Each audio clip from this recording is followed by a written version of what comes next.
Thanks for tuning into our podcast. We love having you here, and it's our mission to bring you all the latest and greatest tips, skills, and know-how to make you the best that you can be. We know that you have it in you, and we're going to show you how. Now, let's get started.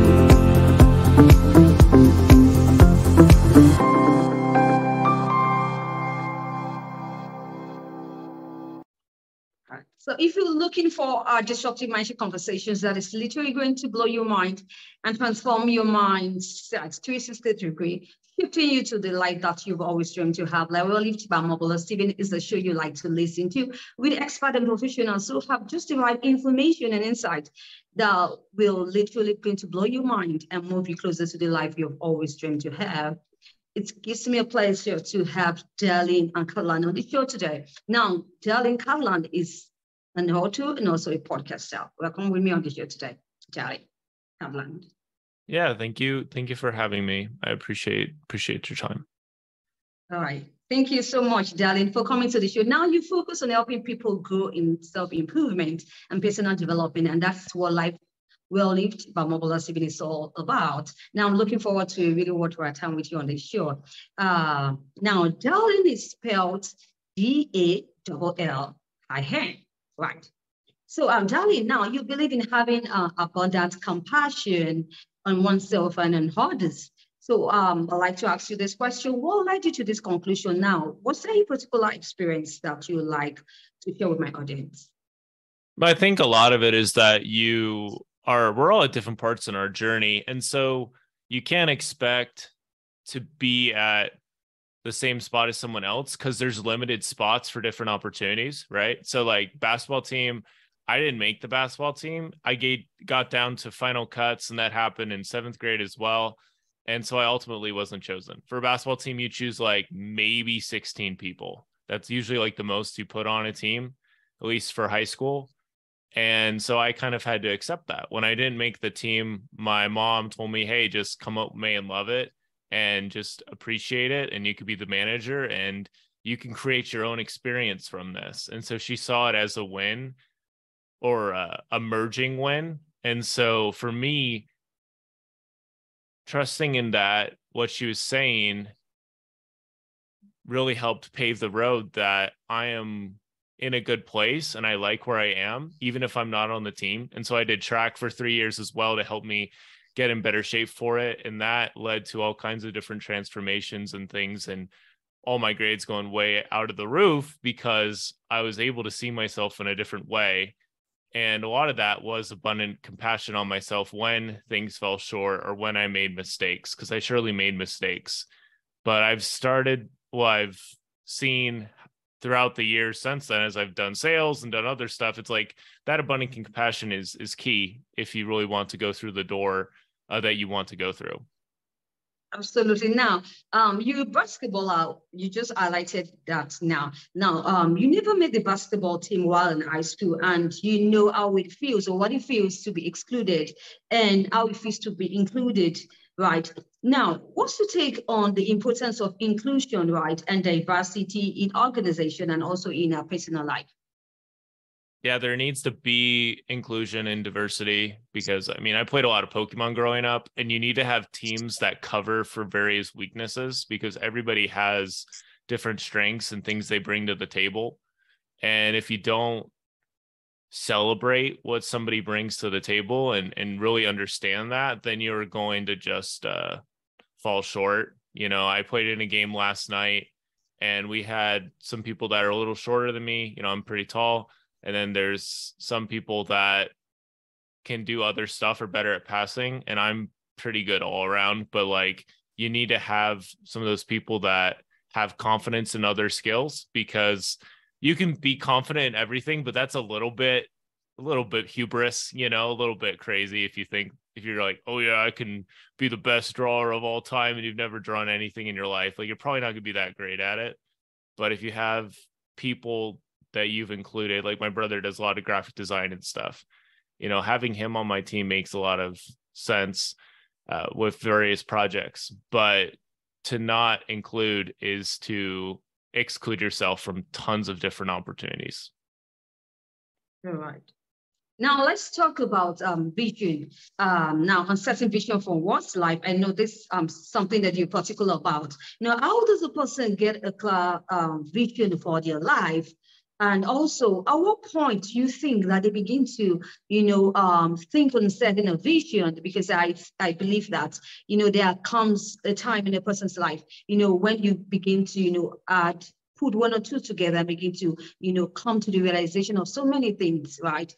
And then for you as a person, is there any particular time that a person needs to begin to, think about setting a vision for their life in the long term? Yeah, so to have a vision for your life, I think is absolutely crucial. I think it comes with clarity of your values and then continuing to work towards those really small. So like right now for me, it's just making really tiny progress every single day, kind of the James Clear thing. There's been times I've like, oh yeah, I'm going to do that. And then I don't do it.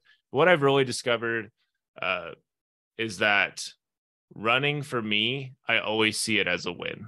Always. It's like if I run, it's a win, because when I started, I was slow and now I'm a lot faster and I'm a lot more stamina, have a lot more stamina. And I've seen a lot of benefits from that. Like last night, I was able to run up and down the court almost the entire game, so like there's a really a big need to have that vision for your life. As far as like, a time when I was able to see that more, I would say being the basketball manager, because I would literally spend hours watching the game and watching the teams play. And I'd be moving the camera back and forth, for like hours. And so it's like you get a lot of time to think about your life during that point. And I really feel like God was reaching out to me because I was trying to live the best life I could at the time with the knowledge I had. And he was just like giving me little hints or giving me little thumbs up. Like, hey, I recognize you. He recognizes everybody, like the person who is struggling to put food on the table and the person who is a Fortune 500 CEO. He loves both of them the exact same. So his vision has inspired my vision tremendously. And so when I look at any of the most powerful times in my life, it's usually because I'm trusting his vision more than my own. Oh, right. Now, Dallin, you're an author, basketball, and you do that. Your podcaster and podcaster also is really a big work. And now I can say that you wear many hats in your profession. So we talk about being productive. How do you manage to be productive now? So some of the ways that you like to share with my audience and how one can achieve more in less time. Yeah, I think one of the keys to do that, I do have a lot of hats. You're right. Like I have this one. I was in Alaska earlier this year. I have this one for the Utah Jazz. So anyway, so one thing that's really helped me recently is just accepting my golden hours, my sacred hours. And those are usually like in the morning. Like I got up at 5:30 this morning, been doing other stuff before this podcast.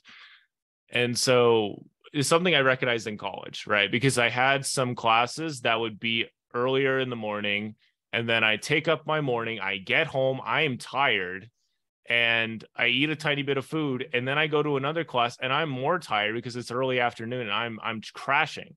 And then by the time I get home to do other homework and stuff, I'm borderline useless. I'm tired, my brain has been on this whole day, as opposed to like this morning I got up, I wrote like two or almost 2,500 words. Did some scripture study, played some video games, wrote some LinkedIn posts, only in like 2 hours. And like today already is a win for me. And I think it's really hard, extremely hard to accept that and to give yourself that grace and be like, you know what? I did what I wanted to do and that's enough. Previous versions of me maybe would look at what I've done so far today and be like, you know what? This is great, but we're going to push the envelope so far and we're going to go so much farther than that, because look at all this other time. We still have like 12 hours left in the day to do other stuff. But I know myself well enough now that I'm like, you know what? We're not going to do that. Today's my day off from work. So I'm going to enjoy it. I'm going to do a lot of reading, a lot of chilling, a lot of relaxation. and I'll work on some other stuff, but I've already gotten like the lion's share of what I want to get done today. So I'm content with that. So I think really just understanding when you have energy and prioritizing like your whole day around that is a big part of it, because you just save a ton of time. All right. Now, you've almost answered the next question I'd like to ask you, because you mentioned about your golden hair. Now, this is also talking about, getting to know who you are, getting to know what really works for you, and also, the prime time, you're really active and where your energy, so you can know how to channel your energy rightly, right, to be able to get the right result. Now, we know that some folks, they're productive in the night. You said you're productive in the morning. Also, the same applies to me too, productive in the morning and some in the afternoon. Now, what is this so? And maybe you can share more insight on how people, can know where their productivity lies. That's a good question. So when you say where their productivity lies, do you mean like what system or tool would be best for them and some way to like find that out? Is that what you mean? Yes, how they can find out where their productivity lies. Yeah, I would say yes, are there steps they need to take? Are there any tips, any strategies, they can begin to improve on, right, in order for them to be able to, because I think that for you personally, you are to get to a point in your life where you get to realize this is where my productivity level lies. This is where, my strength lies. This is where, I can really, pump the energy and I can get results. So for other people who are there, for my audience, some are just confused, just in the rut. Yeah, I think you can share an insight, probably a personal experience that can help them, assist them in this regard. Yeah, so what I've really seen is for me, writing is my thing. Like I absolutely love speaking. I love jumping on stages and speaking at church and stuff, and I'll put myself out there to do that. But there is writing that happens before that fuels a lot of the confidence and fuels a lot of the insights and the laughs and everything like that will happen, hours and hours and hours before they happen. So like for me, when it comes to being most productive and tracking, and I think one of the most important things you can do is have a way to review and a way to check what is working. So for me, I do a lot of writing. I have journals for podcasting. I have journals for, I have this journal that I literally like write in when I wake up, and it just has a couple things like, okay, when did I wake up? What am I excited for today? What's a question that I have that I want to ponder throughout the day? What's an affirmation? So like one of them is like, I'm a valuable piece of the puzzle in many lives. It just gives me something to think about. But like for me, writing those things is valuable. I do an audio journal as well, so I talk as well, and listen to it again.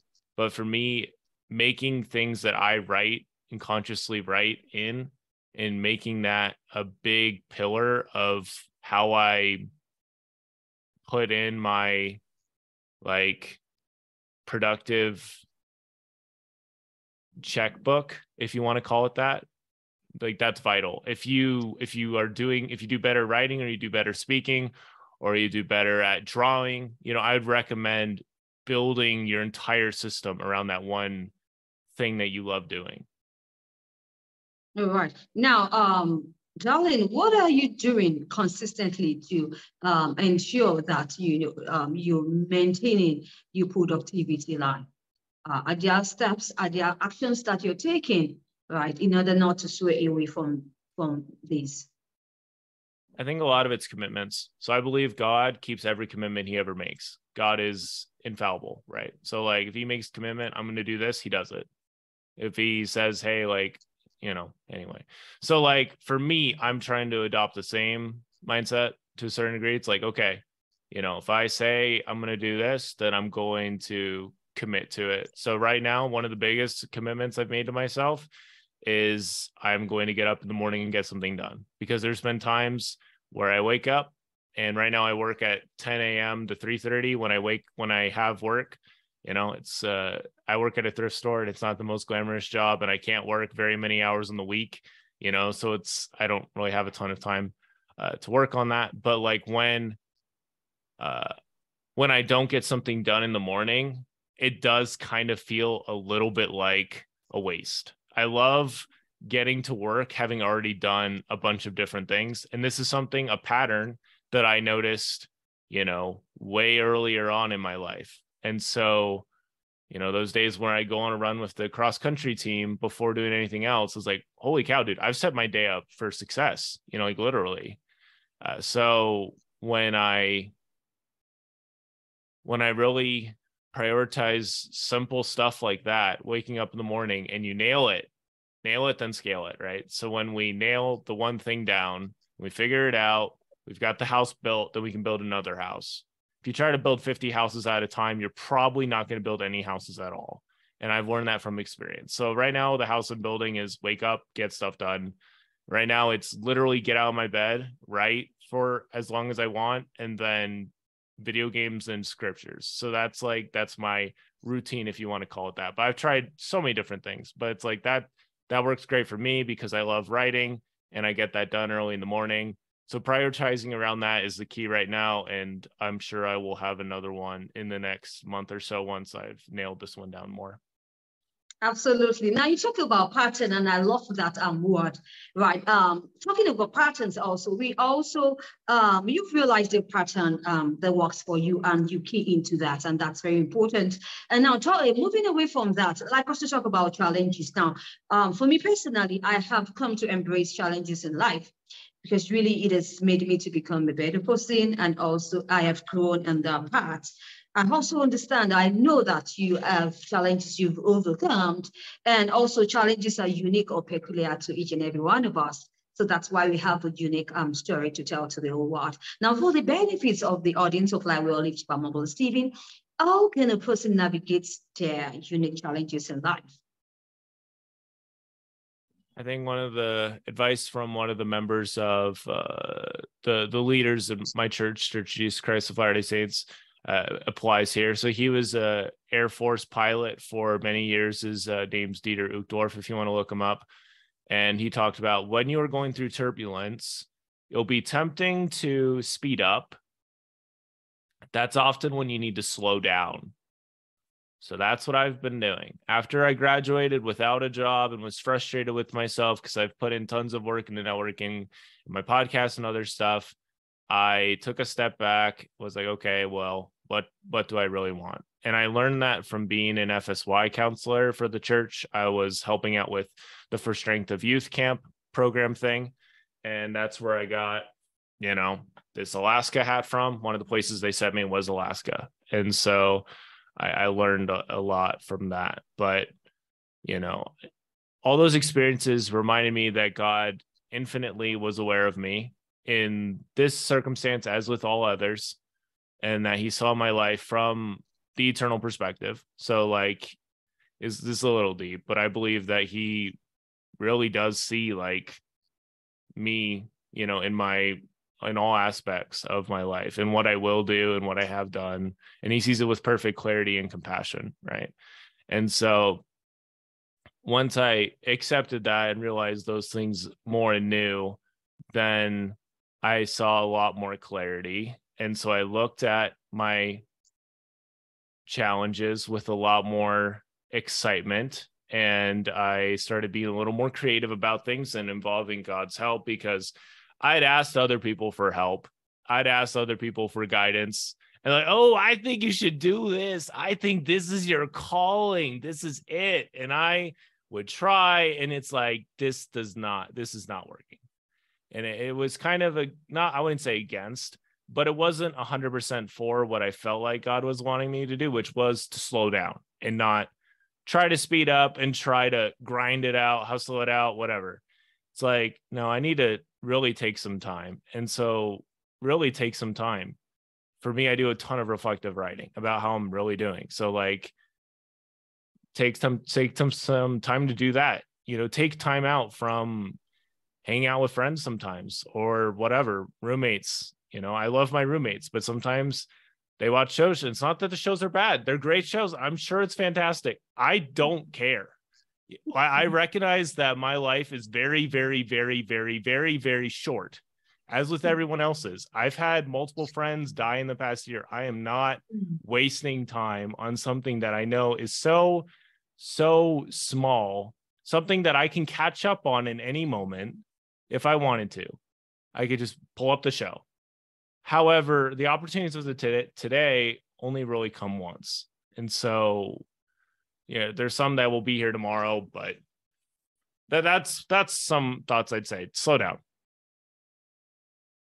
Right. Thanks for that perspective, Dallin. Once again, I really want to appreciate your time on the show, Dallin Candland. Now, making the most out of our day, we all know how busy life can be.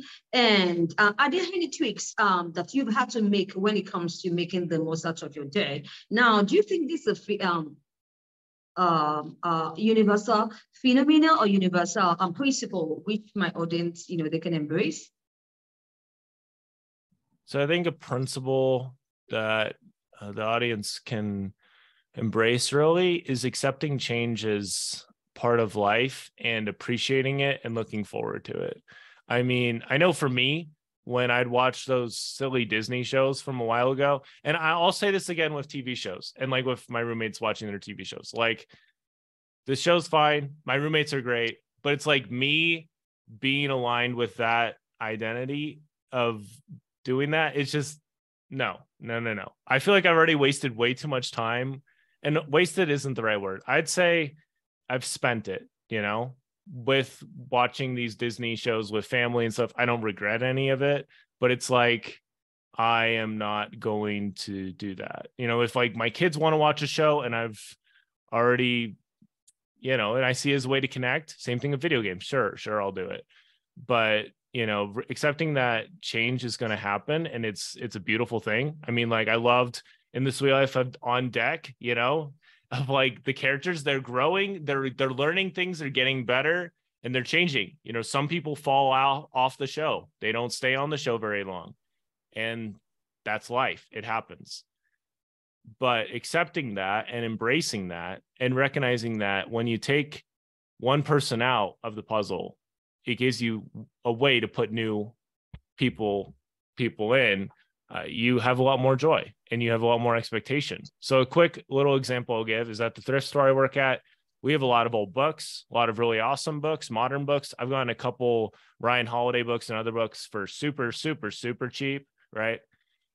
But the only way those books could be on the shelf is if other books were taken off the shelf, because there's limited space. So like, change is a necessary part of life. And if you feel like you're going through a time of rapid wind of change, accept that and just be like, man, God, you really do love me. You're looking out for me because you're letting these things happen. There's this one scripture that talks about like, if we don't have rough times, we're probably not going to remember God, right? Or whatever it is that you believe in. Whatever that thing is that keeps you going, your why. You're probably not going to remember that unless you have rough times that remind you of it. All right. Thank you once again, Dallin. Dallin, do you have any projects in the pipeline or any exciting news you'd like to share with my audience? Yeah, I'm doing my weekly newsletter, Yield Weekly. I talk about, my 5 wins for the week from the topics of health, wealth, mentality, hobbies, and family. I also am finishing up a poetry book for youth in hopes that'll help them out with navigating their life. So I wrote this one. It's called My Light. It's kind of a work in progress, not quite done. It just says, there's a light inside of me. There's a light inside of me, my own unique lighted Christmas tree, decorated from head to toe with wonderful things I've come to know. It lifts up others far and wide and testifies of the one who put it inside. So it's kind of obviously more of a spiritual poem, but like, it reminds me that, we all have different decorations we can put on our Christmas tree and they all look different. And you can't put like 5,000 things on a Christmas tree. You have to decide what you decorate it with. And that's what makes it beautiful. Is those colors and those things that are on it, those ornaments that are all part of its story. And so I would argue that, like what you said before, our challenges give us a unique story to tell. And for youth, even if they haven't gone through a lot, or college students or whatever, they have gone through something. there's something that they can learn from it, and they can put that on their Christmas tree, and then they can use that for the future, and they can treasure it. They can treasure all the gems that they've mined from that thing, because even if they would want to go back to that hard time, they can't. You know, there might be memories of it, but they'll never be able to go through the exact same thing as they were going through it. And so that mine is in a way closed. And so appreciating the gems that they got and looking forward to the ones that are ahead is the advice I would give. But yeah, I do the newsletter, I do my podcast, and I'm coming out with that book in January. So awesome. Wish you best of luck in the project, Dallin. Thank you. All right. Thank you once again, Dallin Candland, for your time on today's show. I really got our time listening to your insight, especially talking about personal improvement and self-improvement in all phases of life, right? I wish you all the best once again going forward in all your future endeavors. Thank you. Now, if you'd like to catch up with any missed episodes of life-well-lived-by-omobola-stephen, you can do so on any cross-promotion platforms or any podcast distribution platforms you bump into online, and you have an amazing time doing so. Now, perhaps you'd like to be a guest on the show, sharing disruptive mindset conversations on any topics or subjects on the personal development and self-improvement. Now, you are the guest that I'm looking forward to have on the show. You can send a mail to me at omobola-stephen.outlook.com. Perhaps you'd like to get to know more about me and what I've been up to lately. You can check me on my website, omobola-stephen.online. Now, I'll be looking forward to your mail. Now, we can have a great show together and be the change the world is waiting for. I talk to you soon. Bye for now. Thank you, Omobola. Yeah.